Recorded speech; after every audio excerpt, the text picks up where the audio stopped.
नमस्ते दोस्तों। आज मैं आपको एक ऐसी कहानी सुनाने वाला हूँ जो छोटी जरूर है, लेकिन उसका मैसेज पूरी जिंदगी के लिए याद रह जाता है।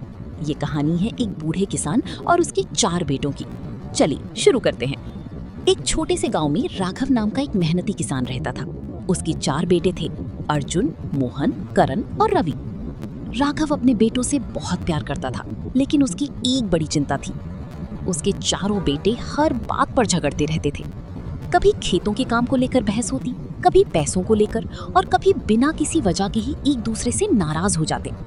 राघव उन्हें समझाता, बेटो, अगर तुम साथ रहोगी तो कोई तुम्हारा कुछ नहीं बिगाड़ सकता। लेकिन बेटे उसकी बात को ज्यादा सीरियस नहीं लेते थे। समय बीतता गया। एक दिन राघव बहुत बीमार पड़ गया। उसे लगा कि शायद अब उसके पास ज्यादा समय नहीं है। उसने सोचा, मुझे अपने बेटों को एक ऐसा सबक देना होगा जो वो कभी ना भूलें। अगले दिन उसने अपने चारों बेटों को बुलाया। बेटा, मेरे लिए कुछ लकड़ियां लेकर आओ। बेटे जंगल गए और कई लकड़ियां लेकर आ गई। राघव ने उन लकड़ियों का एक मजबूत बंडल बनाया और अर्जुन को दिया। इस बंडल को तोड़कर दिखाओ। अर्जुन ने पूरी ताकत लगा दी।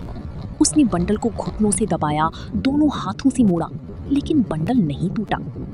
अब मोहन की बारी आई। उसने भी पूरी कोशिश की, पर बंडल वैसे का वैसा रहा।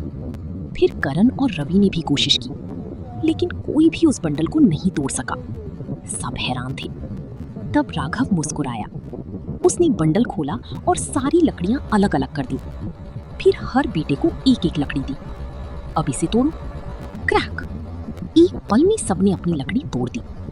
राघव ने धीरे से कहा, देखा बेटू, जब लकड़ियां एक साथ बंधी थीं, तब तुम में से कोई उन्हें तोड़ नहीं सका, लेकिन जब वो अलग हो गई तो एक पल में टूट गई।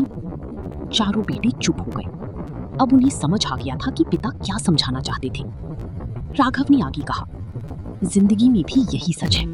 अगर तुम सब एकजुट रहोगे, एक दूसरे का साथ दोगे, तो दुनिया की कोई ताकत तुम्हें हरा नहीं सकती।